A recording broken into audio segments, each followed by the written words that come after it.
Hail and well-met Slayers of Giants. Welcome to Chapter 19 of my serial novel, Tilting at Windmills. Remember, this is a draft. There are lots of changes I'll be making to the final manuscript based on feedback from readers who've posted in the comments section on Substack and Patreon. If you notice anything from the smallest typo to the largest structural change, I'll be very grateful for your notes. So become a patron of my Patreon or subscribe to my Substack so you'll get a little reminder each week when a new chapter comes out. And if you know someone who might enjoy the show, tell them to go back and catch up with you. Tilting at Windmills, Chapter 19. The Familiar Familiar. Once Orlando decided to begin teaching Serge magic, and once the younger knight decided to take on a familiar of his own and learn to perform the kinds of combat magic and other spells he'd need for adventuring, Rolando changed the day's training schedule, replacing the afternoon sparring sessions with more bookwork. This meant the two humans spent far more time in the condo with their four magical roommates, and the increased exposure to one another did not immediately improve their relationships. The djinn, Mukadi, remained trapped in the large flashlight where Rolando had imprisoned him, but he somehow knew the whereabouts and activities of everyone around him, perhaps identifying it all by sound or some kind of magical periscoping spell. This allowed him to shout obscenities at his captors, which specifically related to their current endeavors. He'd shout, "I can't believe I'm the prisoner of a moron who can't even fold a shirt properly," as Serge balled up his t-shirts and shoved them in a dresser drawer. Or, "Oh, the old guy is too rich to have ever learned to cook anything decent for himself. A steak in the oven at 350? You might as well suck on your boots, you old fart." Just when the humans would deceive themselves that they were completely tuning out the djinn, he'd yell something like, "And look at this guy walking around with his fly down." They'd double-check as he laughed, "Made you look, you stupid motherfucker." The duende, Kodori Nuzzlezed, was less successful in his attempts to prank the knights, but because they were around more, he made more attempts, causing him to come into more frequent conflict with Brianna the Anhana. Kodori Nuzzlezed would climb down from his nest in Serge's closet, attempt to saunter inconspicuously to the kitchen, look at the sink to see if he could spy his constant adversary, and then open a cupboard to try to hide the mugs amongst the Tupperware, or the spatulas under the cutting boards. Brianna, constantly vigilant for threats to her humans, would pour herself out of the faucet, climb up onto the lip of the sink, and blast him with a bolt of her magic while screaming at him to get out of the kitchen. He'd hurl insults over his shoulder as he ran back to Serge's closet, then immediately begin planning his next bit of mischief, inspired by the night's activities and locations in the condo. By simply being present and moving about from room to room, the men had added a new dimension to his game, and the duende enjoyed the new challenge of finding the room they'd just vacated, even though it meant he was getting zapped more often. Though Brianna's efforts protected the knights from the duende, her relationship with Serge soured more than any other as a consequence of his increased time in the condo. She became increasingly flirty with the young man. Just 6 inches tall, she couldn't get his attention by batting her eyelashes at him. He was fully aware of the intimations of her increasingly frequent greetings, and thought the most polite way to dissuade her would be to ignore the hints and give only the tersest replies to the litany. "Hello, Serge. What are you doing? What are you working on? What are you reading? What are you writing down there?" "Hey," he'd say, "nothing much. Just studying. Another book Rolando assigned me. Just copying down these spells." He hoped his obvious attempts to cut the conversation short would dissuade her, but she wondered if he was shy, so she pressed on. One day she appeared to him in the bathroom by pouring herself through the shower, and he simultaneously learned Brianna could be 5 feet tall if she chose to be, and was present with him when he showered, or used the toilet. Then he imagined her perspective from within the toilet bowl and knew, without a doubt, that despite her beauty, her interest, or her newly revealed compatibility of size, their differences were irreconcilable. There are some shared experiences from which no relationship can recover, whether they are engaged in intentionally or unintentionally. It turned out Serge either lacked the necessary kinks or possessed the kinds of hang-ups which permanently prevented a relationship with a creature who'd seen him from inside the toilet, and who he'd not noticed while using it. He also couldn't bring himself to explain this to Brianna, so the two continued to tiptoe around one another, but she stuck to her sink size from then on, though she did appear in the bathroom sink to ask him what he was reading when he tried to escape there with his homework. Rolando started Serge's magical education with the concept of a grimoire. "As you have witnessed, most of the spells I am able to cast involve spoken spells. And you have seen there are spells which can be cast by being written as well, like our ward tattoos. A spell, an evocation, requires expression. It is a kind of communication with a force outside our material world, or at least outside our understanding of that material world. So, in a way, it's like a prayer, Serge said, like a message to some supernatural entity. You may think of it that way. There are certainly many wizards who conceive of magic as a being. I find this kind of personification a bit anthrocentric, as though magic is somehow superior if it is more like a human than like an underground river, or a comet burning in its elliptical orbit around a star. I think it brings them comfort to imagine it has agency, but I find that disconcerting. If it does, could it be fickle, like a person? Or have an agenda which runs contrary to your own? I suspect Garibald of Gaul, my former friend who tried to have us killed in Cleveland, thinks of magic in this way. I do know. He dropped the tea and not to let Serge know he was very serious about this. Rather than a prayer, Rolando said, I think of the spell, whether it is written or spoken, like one of those spikes you drive into a tree to get the maple syrup or rubber to come out. You are calling the power to you and guiding it in that a specific way for a specific purpose. Some of those ways are easier than others. For example, causing the air to burst into flames and then throwing that fire like a ball at an opponent. This is much easier than you might expect. Too easy, in fact. You must learn how to do so with care, so you don't drive the spike into the tree too hard and pull out a great gout of fire. The Jerry Lee Lewis, if you will. The what? Rolando shook his head. You are young. Never mind. Other spells are far more difficult, like teleporting to the other side of a door, or giving yourself the ability to speak a different language, or talk to an animal or a plant. You can only accomplish these with a great deal of effort, and the spikes in the tree take a while to recover. I don't think I could do any of these things without the assistance of my familiar. And there are far more complex spells, like the one which slows my aging, which takes days, sometimes weeks to cast. The spell we will cast to call up and bind your familiar will have multiple parts and will take quite some time. But you will find the assistance of your familiar will make all the other spells much easier. Even before we do so, you can begin to prepare by crafting your grimoire. This will be your own magic book. At first, it will be nothing more than a notebook with some strange writings inside. The act of copying down the spells will help you memorize them, of course, and your own pronunciation key will help you remember how to speak the words correctly. But eventually you will learn spells which will act on the grimoire itself. Some will cause the book to open to exactly the spell you desire. Others will help you memorize them faster, essentially channeling them from the grimoire to your mouth. Eventually you will not need to consult the book at all. But when you learn a new spell, I recommend writing it down there, even if you believe you've memorized it. So, does the book need to have magic paper or a magic pen? Rolando frowned. Well, when you think about the history of the invention of paper and ink, of handwriting which can be universally taught and read and understood, it is all pretty amazing. But no, any blank book purchased in any store, and any pen or pencil which can produce marks you can read, this will suffice. There are specific wards which require other kinds of materials, like the ink in our tattoos and our flesh as the paper, or wards written in blood, but I rarely interact with those kinds of magic. I find them potentially unsanitary. Are you a germaphobe? You can cure sickness with magic potions. I can cure natural afflictions, and some magical ones, but there are others. Do you recall how learning the name of Kudori Nuzzlezed allowed me to have sway over him? Allowing something magical to enter your body can provide an avenue for different kinds of magical attacks. There are parasites, for example, which are not natural, but which will grow inside a cursed victim until they cause him to explode, and the creature which comes out then attacks everyone around him. And we made ourselves susceptible to that when we got our tattoos in Cleveland? Rolando nodded. If the Jinn had wanted to infect us with one of those, he would have had an ample opportunity.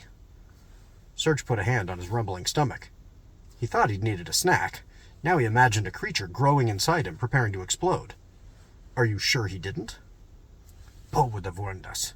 This is one of the great values of the familiar.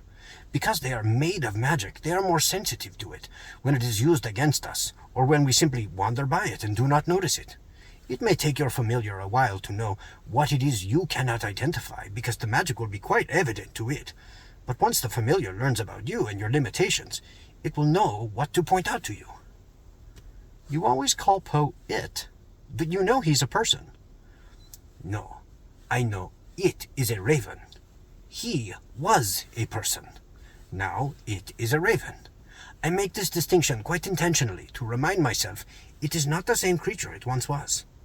And perhaps to remind Poe as well. I am not insulting Poe to call it a raven.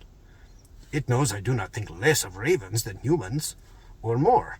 Once you have spoken with animals, or plants for that matter, you will learn that a creature which is not human can have just as much value and dignity as a human, often more. He raised a finger. Speaking of which, are you certain about the type of skeleton you want for your familiar? Serge lit up. Are you kidding? They're my favorite. Just wait, you'll see. It's the perfect choice.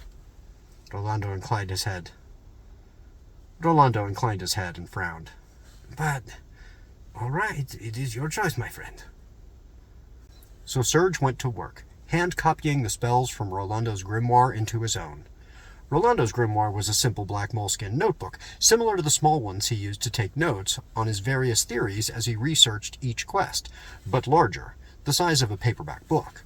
Serge found a hardcover notebook just a few blocks away in the section of Powell's, near the checkout counter, where various reading and writing supplies were dangled as bait for the subsets of the literary crowd who had a kink for paper or ballpoint pens, and or those who wanted to advertise their book addictions without the burden of carrying thousands of pounds of volumes everywhere.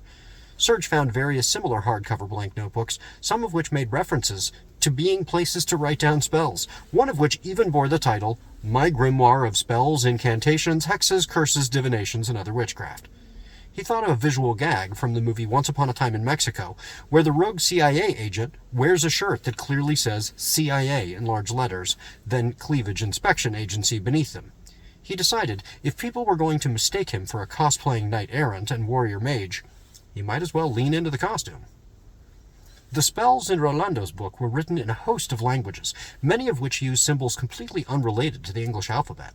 Rolando had dutifully copied these, then written his own pronunciation key beneath. Once Serge copied the original text into his own grimoire, he'd ask Rolando to pronounce the words over and over as Serge created his own guide for himself. Will my accent be a problem? He asked his mentor. Will the spell still work if I don't try to sound exactly like you, making myself have a Spanish accent? Rolando nodded thoughtfully. I do not think you will ever be able to copy my accent perfectly. I mean no offense, but even at your best you will sound like a gringo doing an impression of a Spaniard. But recall, I am a Spaniard reciting spells which come from a host of languages, many of which have been lost to time. So, am I pronouncing these words in the same way their original casters intended? Who can know? It is a bit of a Sorites paradox. Of course, you cannot just say anything and make the spell work. It must be close enough. But what is close enough when my accent has changed the original, and yours will as well? As you practice, this will discover which do not work, and this will tell us your recitation is too inaccurate for the spell to activate. For now, try to create a written description which most closely resembles my own pronunciation. And if we have to find some other spellcaster to discover my own accent is preventing a spell from working, but they can make it work with an accent more like your own, that will be possible at that time.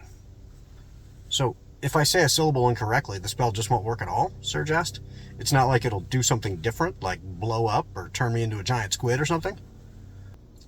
Rolando raised a wicked eyebrow. If I tell you mispronouncing a single syllable may cause you to explode, will you be more motivated to learn to pronounce everything correctly? In that case, a mispronounced spell probably won't work, and probably won't cause you to explode. But you should try to pronounce it correctly, just in case. Serge did so, practicing with great care, and during one of these recitations, he managed to perform magic for the first time without the assistance of a familiar and quite by accident. The two men sat in chairs on the patio on the roof of the condo, enjoying a rare sunny and hot afternoon in late May. Serge read from his grimoire, repeating the spells over and over, Rolando occasionally correcting his pronunciation. Serge had now witnessed Rolando repeating these spells thousands of times without any effect, so he assumed they couldn't be activated unless spoken to the skull on Rolando's cane. He wanted to be prepared for the time when he'd have his familiar, and the spells would do something. As he read a spell out of the book in his lap, he longed for the day when these strange sounds he muttered in rote but reverent repetition would actually do something. This one, for example, would produce fire, and he thought that would be practical, intimidating, and fun. And a ball of fire appeared in his hand. He yanked his hand back, as though it was close to a stove. That instinct preserved his book, but it didn't put out the fire. The sphere of flame, smaller than a ping-pong ball, slowly rotating, just moved with his hand. He tried to drop the ball, then flapped his hand, attempting to dissipate the flames. When he calmed, he stared at the ball floating just above his palm. It reminded him of the high bounce balls his parents would occasionally purchase for him for a quarter from the machines in restaurants and malls. He could feel the heat of it on his face, like sitting too close to a campfire, but his hand didn't hurt at all. The globe of fire looked like a distant planet more than a star, with bands of different colors straying into one another's lanes like storms in the atmosphere of a gas giant. The light did hurt his eyes eventually, but not like staring at the sun, just staring at a candle. Outdoors, on a sunny day. Studying the striations, he lost track of the size of the sphere momentarily, and when he took the entirety in again, he realized it had nearly doubled in size. Rolando? The older knight hadn't been paying attention, momentarily distracted by a jogger in yoga pants and a sports bra, and her Afghan hound with long straight hair, both of whom galloped and bounced in ways that drew his attention from his responsibility. When he turned back, he brightened. "Oh, this is very good. Excellent work, Sir Sanchez." "Yeah, but it's growing," Serge said. Rolando stared for a second. "So it is." The rate of growth was not linear. The sphere was about the size of a tennis ball when he first looked, and its growth to the size of a baseball he'd mistaken as a trick of the light. But it had already swelled to the size of a softball and was still growing. "Yes, you should throw this in the river," Rolando said, his voice low but filled with concern. "What?" Serge almost shouted. The condo enjoyed a privileged location near the Willamette, but not immediately on the bank. They had a great view of the shimmering surface from the roof of the apartment, but a sidewalk, another complex, and the riverfront trail lay between them and the rushing water. The ball of fire seemed to have no weight at all. Serge knew he couldn't throw a rock all the way to the water line, let alone a wadded-up ball of paper, so his muscle memory screamed such a throw would be beyond his capacity, and he'd likely drop the ball of fire on the pathway below or hit the next building, causing an inferno. Rolando, seeing Serge's hesitation, shouted, "The river! Tíralo al río! Now!" Startled by Rolando's volume and unusual code switching, something Serge associated with his parents losing their tempers, he launched the fireball at the river as ordered. The ball continued to grow as it flew in a nearly straight line over the next apartment complex and onto the surface of the river, just inside the shadow of the Broadway Bridge. Had he cast the spell at night, the fireball would have called the attention of some passerby below, but in the sunlight it was difficult to see. When it reached the shadowed portion of the river, it became more visible for a flashing moment, then fizzled as it descended, not like oil thrown onto the surface of the water, but like a comet, which continued burning underneath, with bubbles from the boiling and the trail of steam continuing to hint at its position. "Holy shit, Rolando," Serge said. "I didn't mean to do that." "Yes," Rolando said, his voice animated by a huge smile. "You did. That's precisely what made it work." He sobered and explained. "Do you remember when you were a little kid and you wanted to say bad words, but you were not allowed? So, testing the waters, you would try to quote other people saying them. Then, when your parents would scold you, you'd say, 'I didn't say the word, I was just talking about the word.' I am sure you did this. I think every child does this." Serge could only nod. "Well, this is what we have been doing, but in reverse. We have been reciting the spells, but we were really talking about them. And then you decided to really say the words. You willed them to work. This is no small thing, Sir Sanchez. Without the aid of a familiar, without deep concentration or any kind of assistance, you just wielded magic." "I thought I was going to burn a building down, Rolando." "Yes," Rolando said, making an au pshaw gesture. "That is my fault. If I had known you were going to cast that spell, I would have prepared you.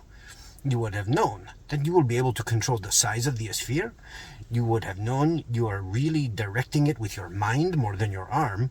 The act of throwing helps focus the mind, and is dramatic, but I have seen wizards who make 3 or 4 of them spin around their body like orbiting planets, then fly out at different targets all at once. Very impressive. And yet, less impressive than what you have accomplished, because they practice for decades, maybe centuries to hone such skills. And they have familiars. You will see that your familiar magnifies your spellcasting ability tenfold. You were able to do this all by yourself, Sir Sanchez. He clapped Serge heavily on the shoulder. I think, should you continue down this road of knight-errantry, you will be quite formidable. Serge felt a surge of pride at this, such that, had he been holding a fireball, it would have swelled up and burnt off his eyebrows at the very least. 2 blocks away, Benjamin sat hunched in the $6 camping chair on the tiny patio of his apartment, scanning through the day's news. The president had just announced a slush fund he could direct to his co-conspirators and his family members worth $1.776 billion. The number, so completely unrelated to the harms he claimed to have suffered at the hands of those investigating his criminal activities, was so transparently selected to serve as a childish riposte to anyone daring to challenge the idea a president could simply give himself money. What, are you against 1776? Why do you hate America, you commie? Of course, this story got more attention because it was literally a public plan to take taxpayer money and stuff it in the president's pockets. But on the same day, Benjamin learned the acting head of the Department of Justice filed a memo protecting the president and his family from any investigation into their financial crimes, seemingly including those in the future, like medieval Catholic indulgences or a permanent get-out-of-jail-free card. This occurred as the president's most recent war slipped into a kind of slow, continuous defeat, in which the U.S. got further and further from accomplishing their stated objectives each day, and the Iranian government, the other oppressive regime they'd attacked, gained the ability to extort either the U.S. for reparations for the war or the entire world economy for passage through the Strait of Hormuz. The economic consequences of the war still hadn't fully hit the U.S., but Benjamin, terminally online since before terminally online was terminal, had read enough economic prognosticators to be persuaded things were going to get really, really bad that summer. All this as the U.S. performed the naval version of a medieval siege on Cuba, literally killing infants in incubators and sick people on respirators as they were denied electricity. The Israeli government agreed to a ceasefire in Lebanon, then killed 7 more Lebanese civilians the next day, and, always an afterthought, the genocide in Palestine and the invasion of Ukraine continued, one carried out with U.S. weapons and emboldened by the president's affection for a fellow autocrat, the other continued because of U.S. inconsistency and the president's affection for a fellow autocrat. This was a single day's news. Well, some thought the situation would grow so untenable that the American people would take dramatic action of some kind to choose a new direction. Benjamin, often criticized for his impenetrable optimism, couldn't find a single reason to believe the next day's news would be any better. On a personal level, he'd allowed himself to hold on to a sliver of hope that the corporation who stole Chris's store might offer them some kind of settlement rather than digging in. This was foolish. The company had made it clear from the day they stole the store that this would be their strategy, making it prohibitively expensive to fight back, even though they were obviously not entitled to simply steal the store. But Benjamin, as always, hoped the overwhelming evidence of their wrongdoing might produce, if not an attack of conscience, then a fear of social shaming, or that reputational harm hurting their bottom line might pressure them to at least make a show of caring about doing the right thing and settling. In the midst of global and national news, replete with a chorus that nothing could be done, that the crooks would never face justice, and that the most powerless would be ground to dust, Benjamin's lawyer let him know there were probably years of fighting ahead, and Benjamin couldn't conceive of any way he and Chris would be able to foot the bill. The court case served as a microcosm for the larger political tragedies Benjamin witnessed through his phone each day. As historian Todd Sturmer said in his video on the value of disillusionment, "Power does not concede to decency, it concedes to leverage." And Benjamin had none. Overwhelmed by despair, he curled up in the dark and tried to cry. But like in Spain, tears wouldn't come. He'd been reading a remarkable book, The Swerve by Stephen Greenblatt, on Epicurean philosophy and the recovery of the poet Lucretius' Epicurean philosophical poem On the Way of Things. Among other ideas, it reminded him of a trip he'd taken to Cambodia a few years earlier, when he'd had the chance to meet a Buddhist bishop and learn about Buddhist philosophy from someone other than the Christian professors at his undergraduate university. When teaching creative writing, he often told his students about the Buddhist notion that all pain comes from desire, encouraging them to consider their characters' wants in order to identify and heighten conflict. He'd gone into the meeting with the Buddhist bishop hoping for some transcendent moment when he'd be so overcome by the truth of this proposition and the way Buddhism directed followers to handle it that he'd essentially convert. He'd come out sorely disappointed, finding that while the truism still persuaded him, the ethical dogmas of the Buddhists didn't seem to follow from it in any way that satisfied him. The reintroduction to Epicureanism in Greenblatt's book, in addition to providing him a much richer portrait of the philosophy than he'd been provided by his Christian professors, who treated it as quaint, trivial, and possibly dangerous, reminded Benjamin that the Epicureans also held this belief in the danger of desire. And just as he'd longed for some revelation in Cambodia, he wanted Epicureanism to magically cure him of his ambitions, so he could be content without the need for hope for something other than his life. Perhaps this was simply his lot, and if he could learn to accept that, he needn't place some value judgment about whether it was a good or bad life, and wouldn't be so miserable. But he couldn't let go of his desire to hope. In his hopelessness, he felt this need was a failing, a character flaw, closely related to his inability to vacation, or to accept political realities beyond his power to change. Luckily, as he doom-scrolled in the dark, a musician came across his feed, ranting about how the makers of AI didn't understand that musicians genuinely enjoy making music, not just having it made for them. In the musician's diatribe, he talked about how the act of creating art got him through his darkest times, when it often felt like plucking at the strings of a guitar was the only reason to continue to exist. This lifted Benjamin, not out of despair, but out of bed, back to his keyboard. And while that's neither contentment nor hope, getting back to telling hopeful stories was probably as close to contentment as Benjamin would ever achieve. Blocks away, Rolando benefited from this almost immediately.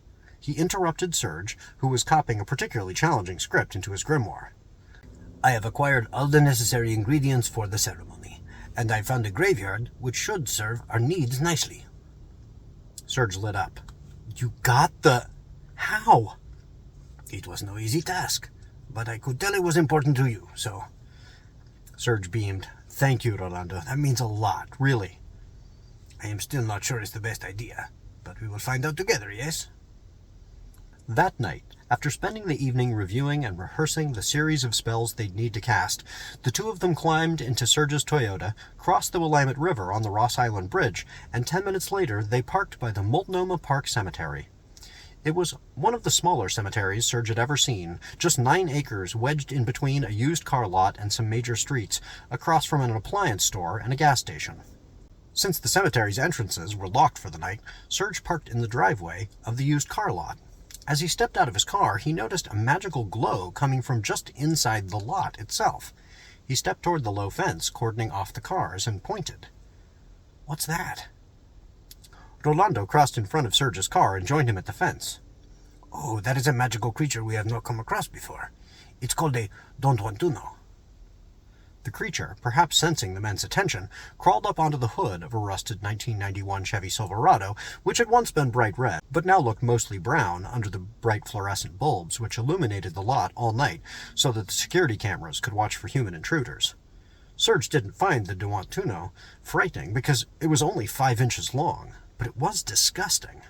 Shaped like an excessively short, wide version of a centipede, it had 10 segmented bulbous carapaces on its back, but no legs, just the slimy single foot of a snail, with wide fluttering edges, like something one might encounter deep in the ocean. The real horror was its face, with pairs of opening and closing mandibles, like large beetles, only 8 pairs in a circle, all pinching together at different times, making disturbingly arrhythmic clicking noises. Set inside this ring of pinchers, where a mouth should have been, it had a single, very human-looking eye, which it fixed on them. "Is it talking to us?" "Sort of," Rolando said. "It is attempting to cast its spell in its own language. Don't Want To Knows, acting on their own, are unimportant magical creatures. They are found throughout the world, just wandering about, not causing any real harm. But perhaps because of their spell, and perhaps because they are so unpleasant, both to the eye and to the nose." And that was when the smell hit them. The Don't Want To Know emitted an acrid, stinging urine smell in the slime which lubricated its movements. "Oh!" Serge said, stepping back. "That's gross." Yes, I suggest we leave the creature there and get to our task, Rolando said. The men backed away a few steps, keeping an eye on the creature to make sure it didn't follow. It turned away from them, then simply sat on the hood of the car, motionless except for the slow wriggling of the sides of its foot. When the men turned away, Rolando resumed his explanation.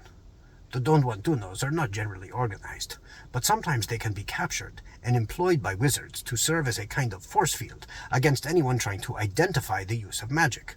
Do you recall the finding spell I used to track the Anhanas in their rivers? If there had been a Don Juantuno there, and had the Anhanas' trail been on land instead of in the water, the Don Juantuno's slime would have reacted to the spell and replaced the traces of the Anhana with that. So imagine if you are a wizard creating a hidden magical door to your secret stash of treasure. Placing a Don Juantuno near the entrance will prevent most other magic users from discovering the door because, upon casting their searching spell, they will instead find this, and it is so repellent they will no longer want to find the secret door. They don't want to know anymore. I get it. Yes, this is the English name for this reason. In Spain, we call them no quesaders. It means the same. Perhaps some wizard placed that one upon a car in the lot to prevent a knight-errant from discovering the use of magic in one of the cars there. Or perhaps the Don Juantuno is there by chance. Since that is not the direction of our evening's endeavors, I think we should ignore it. They approached the wrought iron fence, which enclosed the two sides of the cemetery completely, and ran alongside the dealership's driveway on a third side. Serge looked through the fence and asked, "Why this one?" It is one of the oldest cemeteries in the city, though still in use. So I thought it would have a better chance to contain some spirit which is not at rest, perhaps from long ago, perhaps from quite recently. It is only old by your American standards. No, by your Pacific Northwest standards. Founded in 1888. In Spain, this is a new cemetery. Looking around in order to make sure no pedestrians noticed, they found a shady spot under an overhanging tree which removed some of the glow of the streetlights. Expecting the process to take a few hours, they'd aimed for the true middle of the night, arriving just after midnight. Cars still whizzed by on the streets, but no one noticed them climb the fence.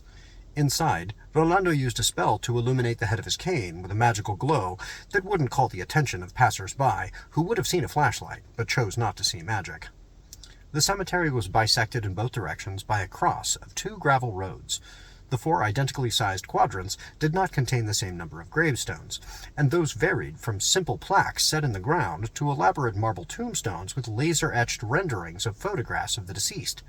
Serge found those pictures tacky, but not frightening, even in the deep darkness. Large trees ruled the cemetery, and the crows roosting high in their branches cawed at Poe, some in hesitant welcome, others in warning. The raven, though a ghost, infringed on their territory, and they didn't know what to make of the interloper. Poe ignored them. At the very center of the cemetery, where the two roads intersected, Rolando performed the first spell without Serge's assistance, though Poe helped as always. This was a simple finding spell, complicated only by what it sought. Standing in the center of the cemetery, he spoke the words into the skull of Poe, then held his cane aloft, like he was trying to get a signal on his cell phone. He prepared Serge to help him scan for a single grave, maybe two if they were lucky, which would light up, identifying the resting place of a restless spirit. The men were both avidly examining the entire cemetery when the spell took effect. They watched as the magic spread out in a circle, like the ripples when a stone is dropped in still water, and every single grave lit up.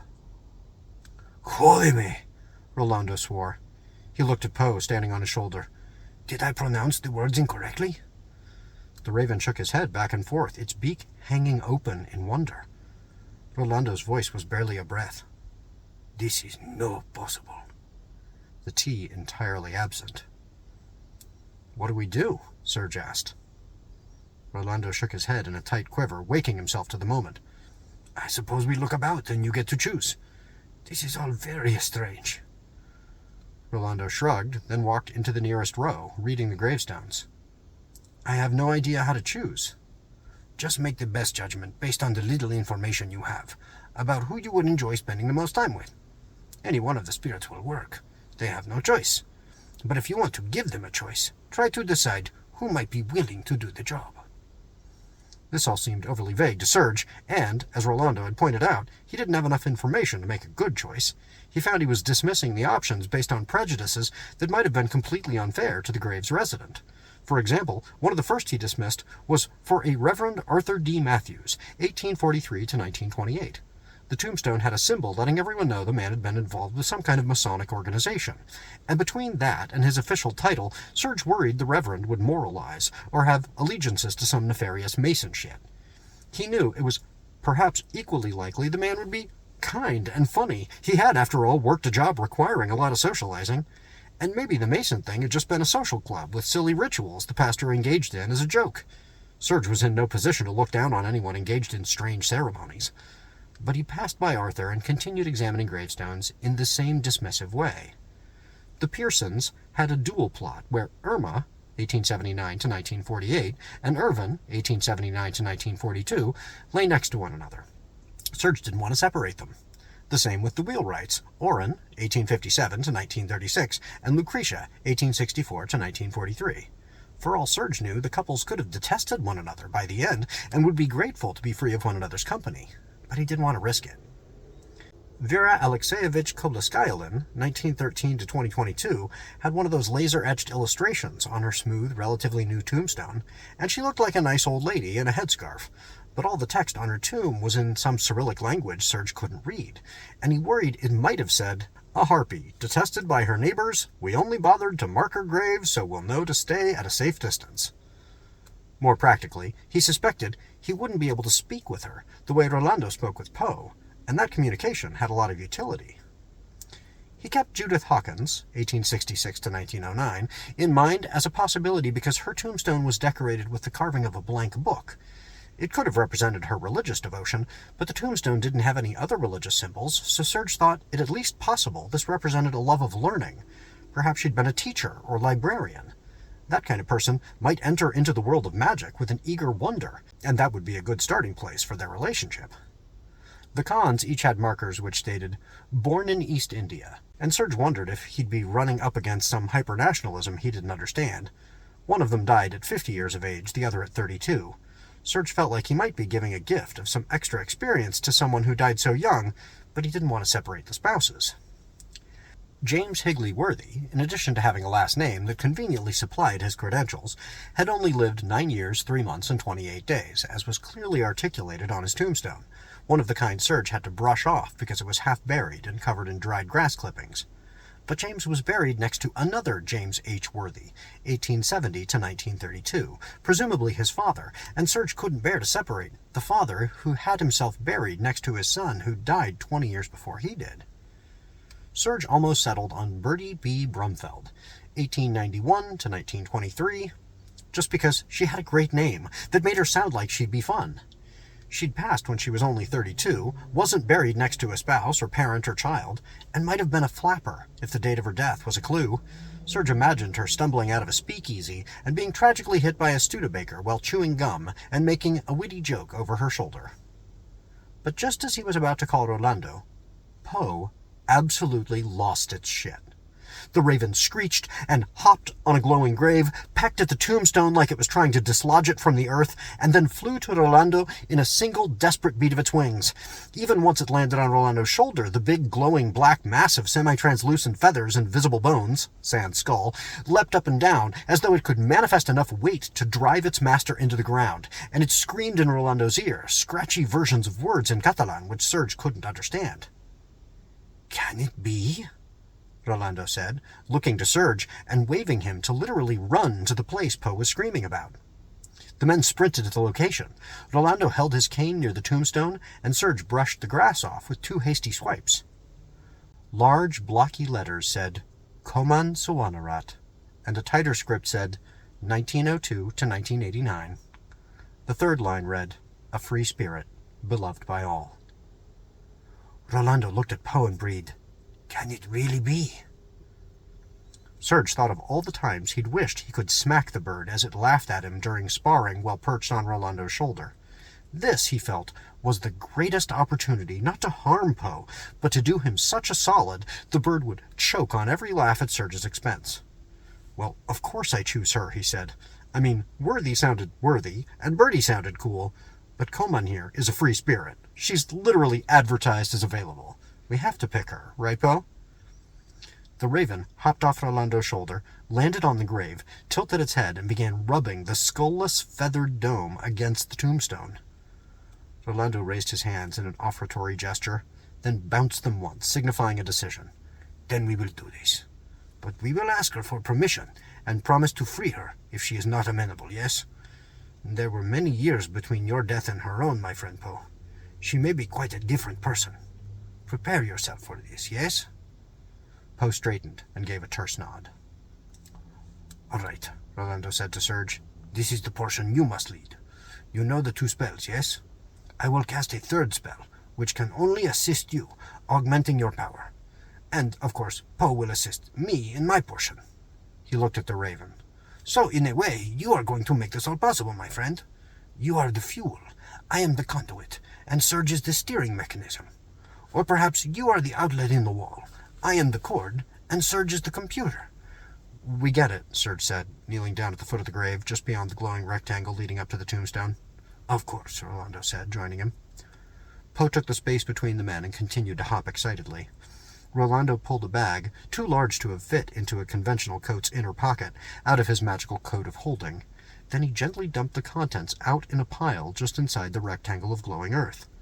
With care, Serge helped him arrange these bones into a tight circle, about 2 feet across. It's a good thing we don't have to arrange these into their original shape, Serge said. Even with a diagram, that would have taken all night.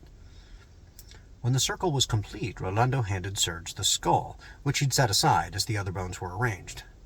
Speak the first spell directly at the grave, then the second to this, calling her into it. Got it, Serge said.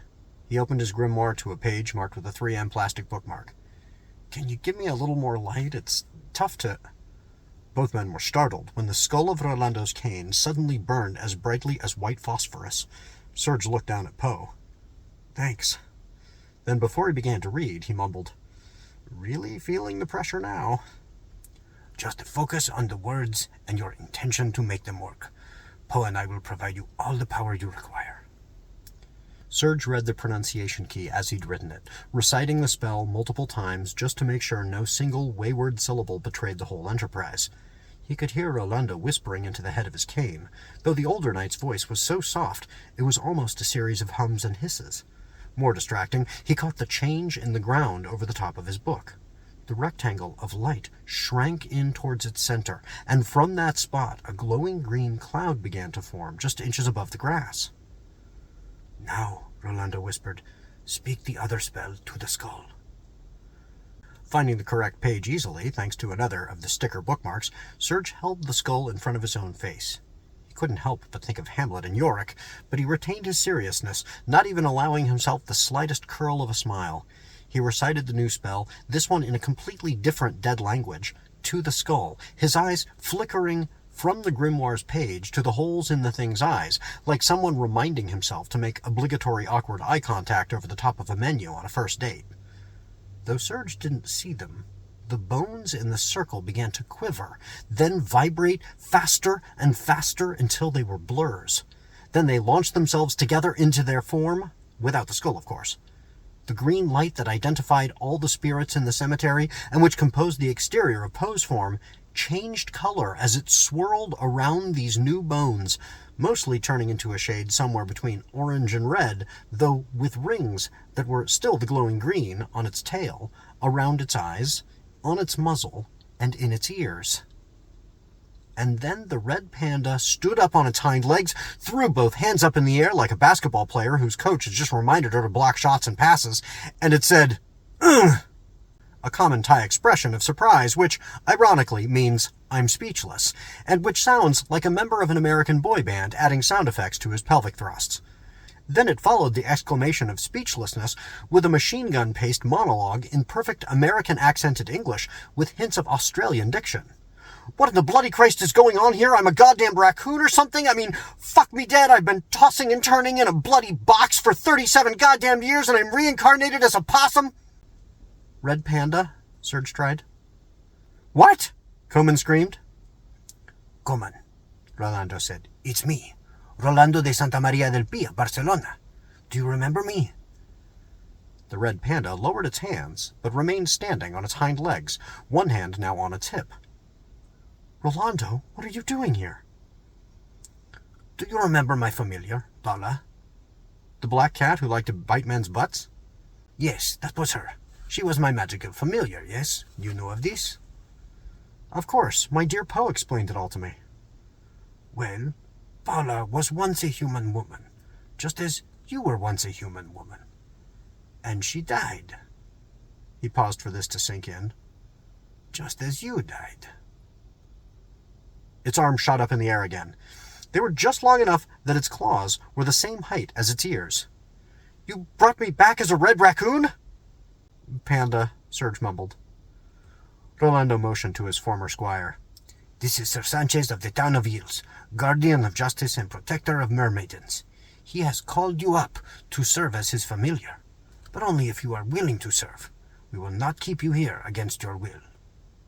Poe pecked at Rolando's shoulder, its ghostly beak solidifying enough that the vicious gesture would have rent flesh had its master not been wearing armor. Oh, yes, I would be remiss if I allowed you to make such a choice without providing you all the necessary information. You see, my familiar Paula, whom you knew, was killed in battle, just like your dear husband, Poe, and... Again he waited for her to figure it out. The silence lingered until it matched the setting. Then the red panda whispered, Poe? The raven hopped down gently from Rolando's shoulder, took some tentative steps toward Gorman, then spoke in scratchy Catalan. The red panda rushed forward and wrapped its little forepaws around the neck of the raven. The bird leaned its head against the red panda's with such force that the two skull-less heads mingled in a way that would have turned Serge's stomach had he not been overcome by the emotion of the moment. Poe, Gorman said in Catalan, I missed you so much. I cannot even tell you how much I missed you. I am so sorry I left you to grieve, my love, the raven said. Serge didn't understand any of this, of course, but Rolando felt the lump in his throat tighten so much he choked back a sob. The men stood there in silence while the red panda held the raven in its paws. Finally Rolando spoke, choosing English for Serge's sake. My dear Gorman, do you choose to serve Sir Sanchez as his familiar, to remain with us and leave the cemetery? Do I get to stay with Poe? Gorman asked. Yes, of course, Serge said. Then yes, 1,000 times yes, it said. The foursome left the cemetery at a very slow pace because Gorman didn't want to let Poe go, meaning the raven had to walk alongside the red panda on two legs, while the red panda alternated between moving on all fours and standing up to hug the raven again. When they reached the fence, Rolando got a glimpse of the possible utility of Gorman's form. The red panda could not move quickly across the ground, but the arboreal animal climbed the fence with ease. When Rolando jumped down onto the far side of the fence, Poe, standing atop it, flapped its wings once and flew to its master's shoulder. Gorman, seeing this would place it near Poe, sprang from the fence onto Serge's shoulder, its thick, fuzzy, ringed tail instinctively wrapping around the young man's neck as it balanced on all fours on top of his trapezius muscle. Serge couldn't feel Gorman's claws or the tail, but he could see the red panda clearly, though he could also see through its glowing ochre exterior and identify the bones within. Thank you, Sir Sanchez, Gorman said into his ear. Thank you for rescuing me from my grave and reuniting me with my Poe. Unsure how to respond, he started with sure, then tried to change the subject. But how did you come to be in a graveyard in Portland? Oh, Portland is my home, Gorman said. I've lived here most of my life. After Poe passed away, I moved to Australia. The red panda turned to the raven. I hope you will not be angry with me for this, dear heart. I remarried there. It turned back to Serge. His name was Bob. Robert Collins, but always Bob. I didn't take his last name. He was a surfer and, well, in many ways, the opposite of you, Poe. He seemed like a free spirit. He loved me because I was beautiful and a good cook, and that was enough for him. I loved him because he was handsome and funny, and also because he was aimless. I had no fear he would ever go off to fight for anything. And that's what I needed at first. Someone with no ambition beyond the next wave. I used my dowry money, and we started a Thai restaurant in Torquay, Victoria, less than 2 hours from Melbourne, because that's where Bob said the best surfing would be found. And maybe it was perfect for him. I learned pretty good English there, and I was happy for a time. But eventually I got so frustrated doing everything alone. Bob had no real interest in the restaurant, and that became a lack of interest in me. Also, it turned out he was not very funny. He just said funny things because they were common expressions in Australia, and once I learned English and made some friends, I found everyone there amused me equally with their silly sayings. Bob had just been one of the first people I'd met there. Over time, we grew apart. He lived on the water, and I in the restaurant. And having him there in Torquay, but not within the restaurant, made me hate the restaurant a little bit, even though I'd worked so hard to build the business. So we divorced. I sold the restaurant for more than my initial investment, which is almost unheard of in the restaurant industry, and I moved to Portland to start again. I started a new Thai restaurant here. I made friends. I had a happy life. But I never had children, and I didn't want to retire because I knew I would be so lonely. Then, when I was 85 years old, I was diagnosed with cancer. They didn't think I would live as long as I did, but I held on for 2 more years. I don't know why. I didn't really have much to live for at that point. I think I was mostly afraid to die. I didn't ever make peace with it, not really. I told myself I was ready, but that was a lie. And then, I died. Gorman paused the story while the men separated to go around the car to their seats, but the red panda continued as Serge settled in and started the engine. And then I was dead, and I was not gone. I was sort of asleep, but not a deep sleep, like when a bed is uncomfortable, only it wasn't my body. I felt the passage of time, reflected on my life, enjoyed the good memories, and sat with the regrets. I could not feel my body moldering away, but somehow I knew it was there, and I knew it was diminishing. It took so goddamn long. 15 years, because they pumped my veins full with their stinky embalming chemicals. But eventually I knew my body was just bones. Yet I remained slightly conscious, uncomfortable. Gorman struggled to find the right word, and not because English was its fourth language. Restless, Rolando said, not really asking. Exactly, not quite at rest. I can't think of any other word to describe it. And then, suddenly, I was pulled up out of my bones, and I looked down, and I've never heard of a red panda. Are they magical creatures? No, Serge said, just very cool. They're my favorite animal.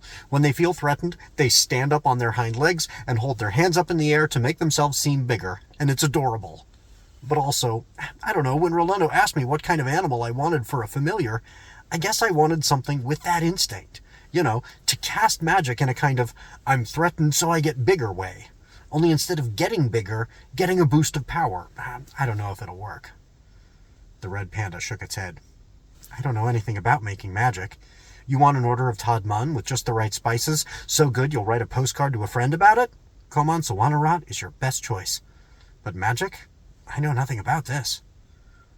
Rolando pushed the idea away with a flick of his fingers. Do not worry about this at all. Sir Sanchez must learn the magic. You are the source, like gasoline in a car, or a battery, or maybe an electrical cord to a power generating station in some other dimension. We do not know. He looked to Serge.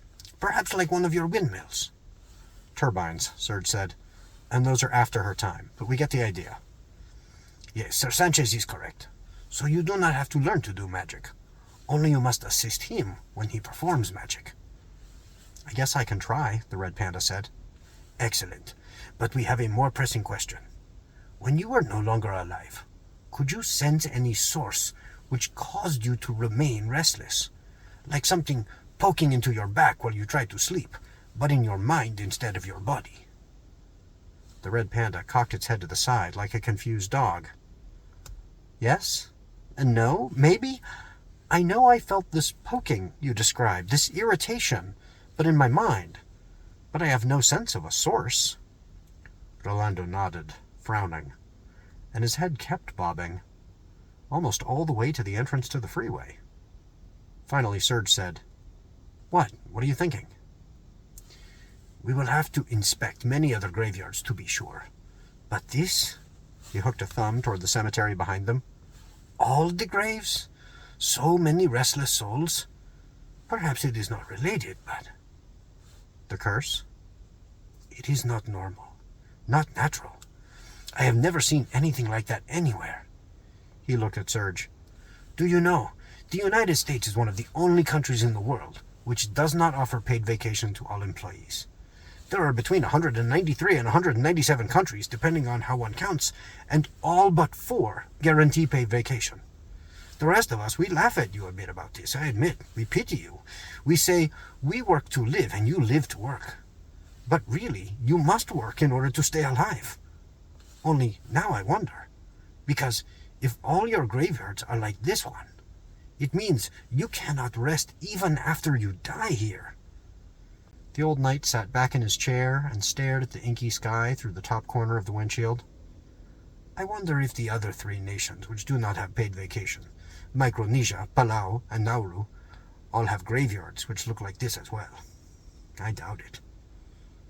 So you think this is the curse? The cause or the effect? Such a good question, Sir Sanchez. This is what we must explore. Behind them, standing on the hood of the rusted Chevy Silverado, the Don Juan clicked its pincers together in anger, aware it had failed in the charge its master had given it, the mission to see to it no one paid heed to the restless dead. If you're excited about this project, please subscribe on YouTube or like and share on TikTok or Reels or whatever app you're on now. And if you're willing to support me as I craft this novel in serial form, please consider supporting my Substack or Patreon. Each week I'll give shout-outs to some of those patrons, but there weren't any new ones this week again, so please tell a friend about the show, especially if they have something they'd like me to plug, so I have more people to thank next week. If any of you listeners are creators and have something to plug, please email NotAPipePublishing at NotAPipePublishing@gmail.com. See you back here next week for Chapter 20 of Tilting at Windmills. Teaser: will the real villain reveal himself, herself, itself, themself? We'll find out together.